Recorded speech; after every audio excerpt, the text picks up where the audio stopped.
हरे कृष्णा। सभी भक्तों का हार्दिक स्वागत है आज के इस प्रातःकालीन भगवत गीता क्लास में। तो हमने पिछली बार पढ़ा था कि जो व्यक्ति ये समझ जाता है कि जो सारे कार्य वो कर रहा है वो प्रकृति के तीन गुणों द्वारा किया है, करवाया जा रहा है। ये सारे कार्य प्रकृति के तीन गुणों द्वारा अधीन है। रजोगुण, सतोगुण, तमोगुण, इसके कॉम्बिनेशन में सारे कार्य हो रहे हैं। भगवान इन तीन गुणों को नियंत्रित कर रहे हैं और अपने आप को शरीर से पृथक, शरीर से अलग समझता है। तो वो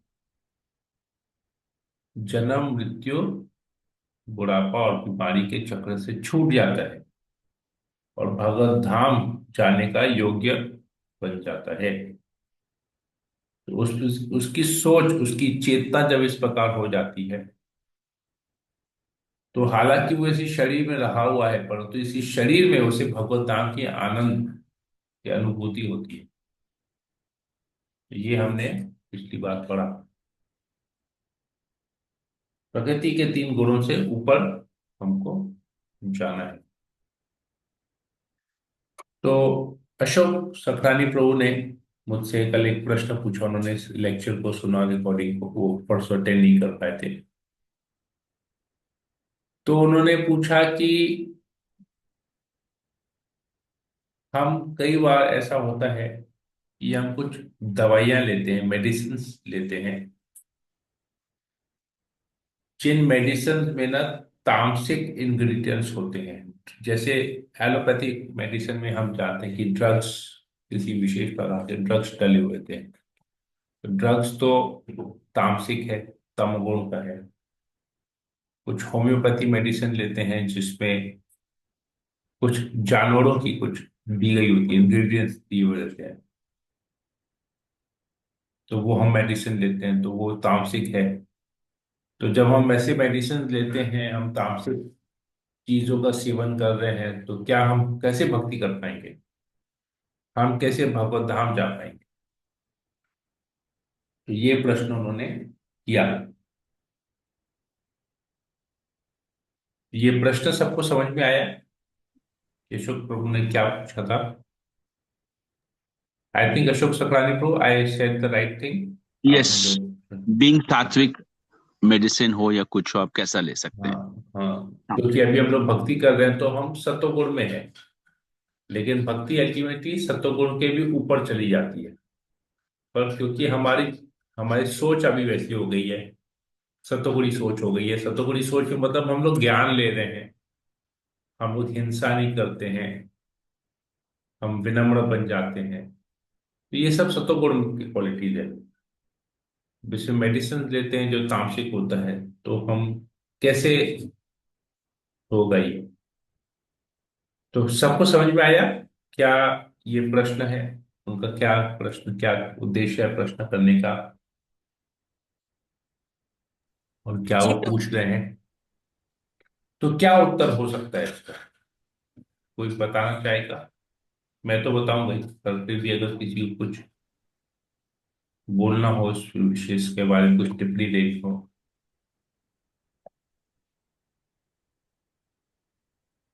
ओके। मैं प्रभुपाद के लीला से एक, आप लोग को एक छोटा सा इंसिडेंट बताता हूँ। आप लोग सभी लोग जानते हैं कि रशिया में ना बहुत ज्यादा ठंड पड़ती है, बर्फ गिरती है और -12-13 डिग्री तक टेम्परेचर चले जाता है। तो प्रभुपाद के कुछ सेवकों ने, शिष्यों ने ग्रंथ वितरण करने वो लोग चाहते थे, परंतु इतना जब बर्फ हो रहा था, तो वो लोग ग्रंथ वितरण नहीं करने गए। तो उन्हें प्रभुपाद को लिखा। प्रभुपाद ने पूछा कि ग्रंथ वितरण क्यों नहीं? बोला प्रभुपाद जी, इतना ठंड पड़ रहा है, तो बोले तो तुम लोग गर्म कपड़ा पहन के जाओ। बोले यहाँ के ठंड के लिए ना हमको लेदर और फर का जैकेट पहनना पड़ेगा, तभी हम यहाँ के ठंड से बच पाएंगे और ग्रंथ वितरण कर पाएंगे, क्योंकि बहुत ज्यादा ठंड है। तो चमड़े का जैकेट तो हिंसा जब होता है, जानवर को मारते हैं, उसी के ही चमड़े से वो जैकेट बनता है, उसी के फर से वो जैकेट बनता है। तो बोले जब हम लोग इस प्रकार का जैकेट पहनेंगे तो हमारी चेतना को क्या होगा। हमको तो लगेगा हम पाप कर्म कर रहे हैं, मरे हुए जानवर की चमड़ी से बना हुआ जैकेट पहन रहे हैं। तो प्रभुपाद बोले इसकी फिक्र तुम ना मत करो, your consciousness belongs to me. तुम्हारी चेतना अब मेरी है, तो मेरे आदेश का पालन करो। अगर तुमको लेदर जैकेट पहनना है पहनो, लेकिन ग्रंथ वितरण बंद नहीं होना चाहिए, बुक डिस्ट्रीब्यूशन बंद नहीं होना चाहिए। तो कहने का अर्थ यह है कि हम जब इस शरीर को मेंटेन करने के लिए कुछ हमको ऐसे मेडिसिन लेना पड़ता है, तो हमको ले लेना चाहिए। क्योंकि ये शरीर में जो चेतना है, वो चेतना क्या मायने रखती है, वो कृष्ण भावना भावित है कि नहीं, वो ज्यादा जरूरी है। प्रचार हो रहा है कि नहीं, वो ज्यादा जरूरी है। प्रचार होना बेसिकली ज्यादा जरूरी है। कृष्ण भावना भावित बने रहें वो ज्यादा जरूरी है। अगर कुछ शरीर में ऐसी तकलीफें आती है जिससे हम कृष्ण भावना भावित होना छोड़ देते हैं, तो ये गलत है। हमको हमेशा ये सोचना चाहिए कि ये शरीर भगवान का दिया हुआ है। तो पंच महाभूत वो भगवान की शक्तियां हैं। तो ये शरीर भी हमारा नहीं है, एक्चुअली ये शरीर भगवान का दिया हुआ है। तो शरीर को हमको भगवान की सेवा में लगाना है। आत्मा जो है भगवान का, परमात्मा का अंश है। तो ये चेतना से अगर हम मेडिसिन लेंगे कि इस शरीर को हम भगवान की सेवा में लगाएंगे, भक्ति में लगाएंगे, तब फिर ये जो मेडिसिन है हमको ज्यादा तमगुणी नहीं, क्योंकि हम गुणों के ऊपर चले गए हैं। हम तीन गुणों के ऊपर चले गए हैं। तो फिर ये गुणों के अंदर जो बातें वो हमको ज्यादा परेशान नहीं करेगी, क्योंकि अभी हम भगवत धाम जाने के योग्य बन गए। तो ये इसका उत्तर है।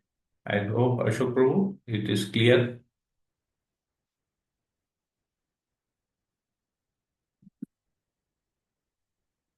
अशोक सक्रानी प्रभु क्लियर है। Yes Prabhu, got it. Okay. Okay. Thank thank you. You. Hare Krishna. ठीक है, तो आज हम लोग इसी श्रृंखला में और आगे पढ़ेंगे।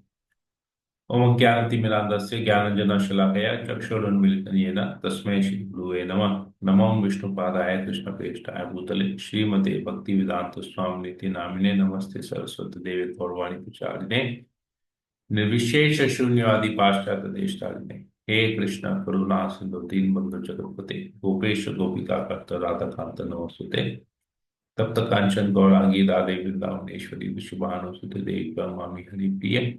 पंचाकल्पतरुभ्यश्च कृपा सिन्धुभ्यो च पतितानां पावनेभ्यो वैष्णवेभ्यो नमो नमः।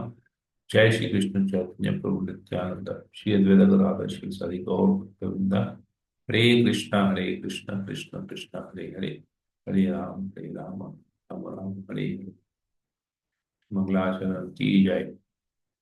ओम नमो भगवते वासुदेवाय। ओम नमो भगवते वासुदेवाय। ओम नमो भगवते वासुदेवाय। भगवद गीता अध्याय 14 श्लोक नंबर 21। अर्जुन ने पूछा, हे भगवान, जो इन तीनों गुणों से परे है वह किन लक्षणों के द्वारा जाना जाता है, उसका आचरण कैसा होता है और वह प्रकृति के गुणों को किस प्रकार लांघता है। तो जो बेसिकली जो भक्त हैं, जो शुद्ध भक्त हैं, उनके आचरण के बारे में यहाँ पर अर्जुन पूछ रहा है। कैसा आचरण, क्या लक्षण होंगे कि हम पहचान पाएंगे कि ये प्रकृति के 3 गुणों के ऊपर चले गया है, ये शुद्ध भक्त बन गया है। तो भगवान यहाँ पर भक्तों की गुणता, क्वालिफिकेशंस के बारे में यहाँ पर वर्णन करते हैं। भगवान कहते हैं, हे पांडुपुत्र, जो प्रकाश, आसक्ति तथा मोह के उपस्थित होने पर न तो अपने उनसे घृणा करता है और न लुप्त हो जाने पर उनकी इच्छा करता है, जो भौतिक गुणों की इन समस्त परिक्रियाओं से निश्चल तथा अविचलित रहता है, और यह जानकर कि केवल गुण ही क्रियाशील है, उदासीन तथा दिव्य बना रहता है, जो अपने आप में स्थित है और सुख तथा दुख को एक समान मानता है, जो मिट्टी के ढेले पत्थर एवं स्वर्ण के टुकड़े को समान दृष्टि से देखता है, जो अनुकूल तथा प्रतिकूल के प्रति समान बना रहता है, जो धीर है और प्रशंसा तथा बुराई, मान तथा अपमान में समान भाव में रहता है, जो शत्रु तथा मित्र के साथ समान व्यवहार करता है, और जिसने सारे भौतिक कार्यों का परित्याग कर दिया है, ऐसा व्यक्ति को प्रकृति के गुणों से अतीत कहते हैं। कितने सारे क्वालिटीज बताए भगवान ने। जो कभी विचलित नहीं होता है, उसे पता है कि जो भी कार्य है प्रकृति के 3 गुणों द्वारा हो रहा है, शरीर के स्तर पे हो रहा है, पर मैं ये शरीर नहीं हूं, मैं आत्मा हूं। जो भी व्यक्ति बुराई कर रहा है वो शरीर की बुराई कर रहा है। कोई भी व्यक्ति गाली देता है वो शरीर को गाली देता है। जो भी व्यक्ति प्रशंसा कर रहा है वो शरीर की प्रशंसा कर रहा है, आत्मा की प्रशंसा नहीं कर रहा, आत्मा को गाली नहीं दे रहा। कोई भी फेवरेबल फेवरेबल सर्कमस्टांस या अनफेवरेबल सर्कमस्टांस, दोनों ही क्षेत्र में वो स्थिर रहता है अपनी भक्ति को, चाहे वो प्रतिकूल हो चाहे अनुकूल हो वो सिचुएशन, दोनों ही केस में अपनी भक्ति में, अपनी साधना में को ठीक से करता है, साधना में कॉम्प्रोमाइज नहीं करता है।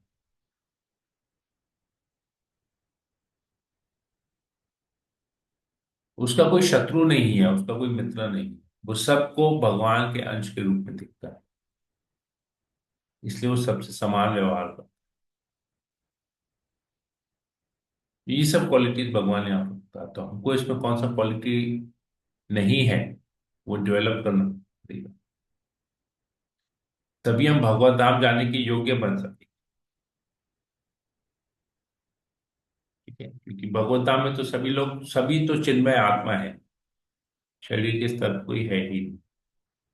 ये चीज यहाँ पर भगवान बता रहे हैं।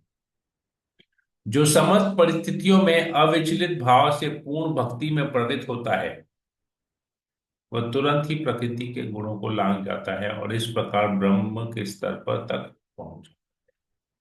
तो किसी भी परिस्थिति में अविचलित भाव से, मतलब अपनी साधना को, अपनी भक्ति को किसी भी हालत में बंद नहीं करना है, कॉम्प्रोमाइज नहीं करना है।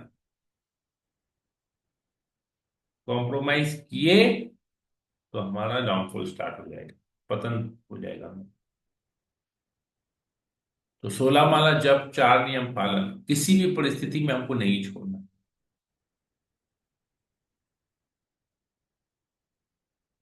क्योंकि आप देखेंगे कि ये जो भी प्रॉब्लम हमारे जीवन में आते हैं वो शारीरिक स्तर के होते हैं, शरीर को लेके प्रॉब्लम्स होते हैं। आप एनालाइज कीजिए, कोई भी प्रॉब्लम आप देखिए आपके जीवन में,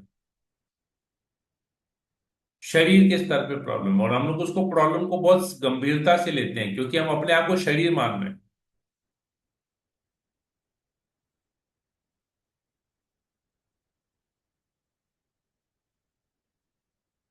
ये प्रॉब्लम्स, जब तक हम अपने आप को शरीर मानेंगे, शरीर से सारे जुड़े हुए कष्ट, सारी चीजें हमको परेशान करती रहेंगी।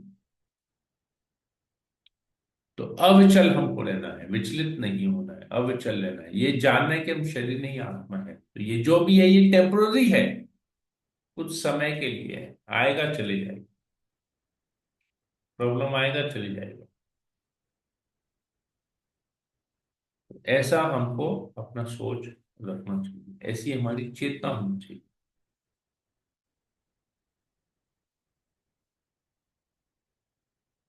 और मैं ही इस उस निराकार ब्रह्म का आश्रय है, जो अमर्त्य, अविनाशी तथा शाश्वत है और चरम सुख का स्वाभाविक पद है। तो जो ब्रह्म ज्योति है, जो ब्रह्म है, भगवान निराकार रूप के आश्रय है। तो निराकार ब्रह्म भी भगवान से आता है। भगवान के शरीर से जो ज्योति निकलती है उसे ब्रह्म ज्योति कहते हैं। जैसे पूरा आध्यात्मिक जगत प्रकाशित रहता है, भौतिक जगत में सूर्य और चंद्र की रोशनी भी उसी पर ब्रह्म ज्योति से आती है, भगवान की कृपा से आती है। तो वो जो स्पिरिचुअल वर्ल्ड है, जो ब्रह्म ज्योति है, वो अमर्त्य है, अविनाशी है और शाश्वत है, परमानेंट है। लेकिन उस ब्रह्म ज्योति का आश्रय कौन है? भगवान है। तो जो भी उस ब्रह्म ज्योति में प्रवेश करता है, मतलब वो स्पिरिचुअल वर्ल्ड में प्रवेश करता है, और वहां पर जाके वो भगवान के किसी लोक में जाके स्थापित हो जाता है। अगर वो वराह देव की पूजा करते तो वराह लोक में जाता है, रामचंद्र की पूजा करता है, रामचंद्र के धाम को जाता है। मथुरा वाले कृष्ण को राजा के रूप में कृष्ण को पूजता है तो मथुरा धाम जाता है। कृष्ण को ग्वाल बाल के रूप में पूजता है तो गोलोक धाम जाता है। भगवान नरसिंह देव को पूजता है तो नरसिंह लोक देव के लोक में जाता है। तो जो जिस भाव से भगवान को पूजता है वो उसी प्लेनेट में जाता है। तो ब्रह्म ज्योति इज द स्पिरिचुअल वर्ल्ड, और उस ब्रह्म ज्योति में बहुत सारे प्लैनेट्स हैं, ऐसे ऐसे लोग हैं भगवान के हर लीलाओं में। इन्यूमरस अनन्यूमरेबल प्लैनेट्स है, इन्यूमरेबल प्लैनेट्स है। असंख्य वैकुंठ लोक हैं जहां पर असंख्य जीव आत्माएं रहती हैं।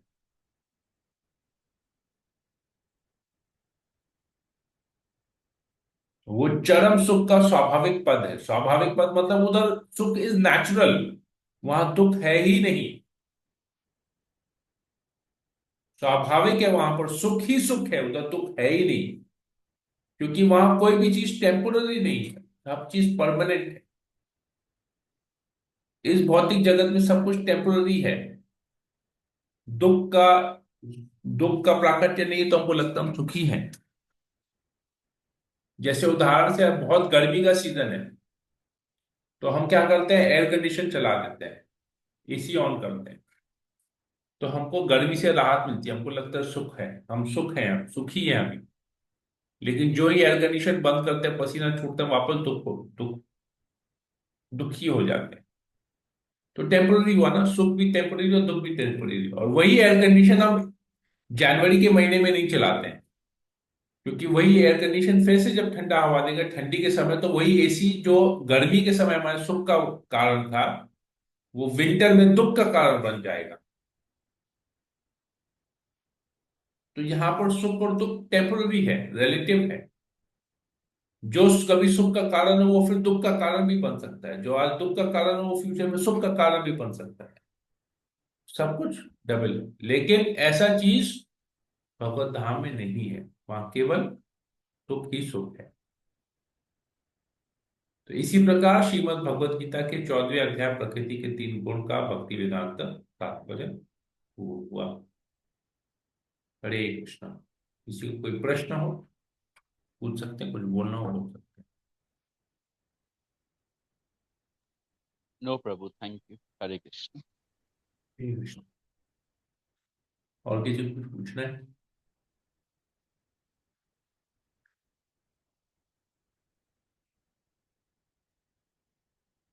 अखिलेश प्रभु, अंजू मित्तल माता जी, आशा रानी माता जी, भावना ईशानी इंदिरा माता जी, कोमल, राजू प्रभु, ललिता माता जी, मीना गुप्ता माता जी, राम कृष्ण काम प्रभु, सोनल माता जी, विनीत मंडल प्रभु, सुमन चौधरी माता जी, आशा रानी माता जी, बोलिए।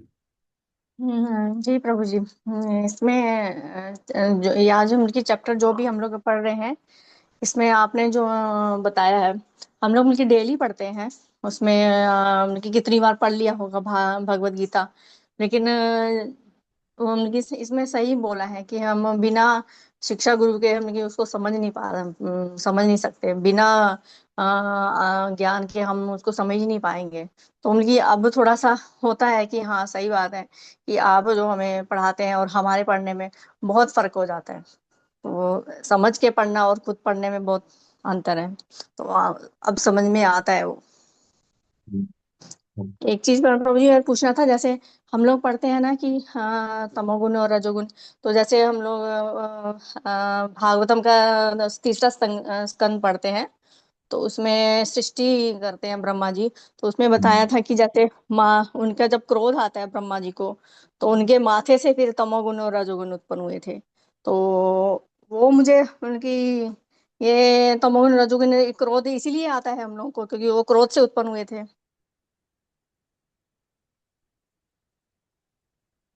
गीता में भागवतम में पढ़ा था हम मैंने तीसरे स्कंद में। हमने गीता में पढ़ा अच्छा। कि भगवान कहते अर्जुन पूछता है ये ऐसा हमको क्यों कभी कभी ऐसा कार्य करना पड़ता है, जानते हुए भी ये कार्य गलत है, हमसे वो कार्य क्यों होता है, जैसे कोई जबरदस्ती हमसे करवा रहा है ऐसा फील होता है। अर्जुन ये प्रश्न पूछता है। ये कर्म योग के अध्याय में आता है। तो भगवान बताते हैं काम एष क्रोध एष रजोगुण समुद्भव। तो ये काम और क्रोध रजोगुण से उत्पन्न होता है। जब रजोगुण हमें हावी होता है तो हम हमें ये काम वासना और क्रोध आता है। काम वासना मतलब भोग करने की इच्छा, ये रजोगुण से आता है।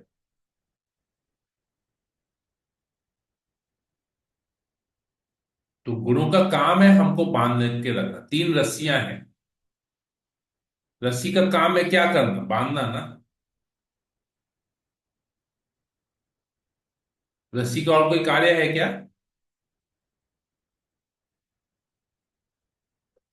रस्सी का स्वाभाविक स्थिति क्या है? बांध के रखना। जी प्रभु जी। अगर साइड में रस्सी पड़ा रहेगा तो रस्सी का कोई कार्य हुआ नहीं। रस्सी का कार्य है बांध के रखना। हम लोग क्यों रस्सी क्यों खरीदते हैं? बांधने के लिए। घर में सजाने के लिए, डिस्प्ले में लगाने के लिए? नहीं प्रभु जी। बांधने के लिए। तो रस्सी का स्वाभाविक स्थिति क्या है? बांधना। बांधना। तो तीन गुण, तीन रस्सियां हैं जो हमको बांध के रखती हैं।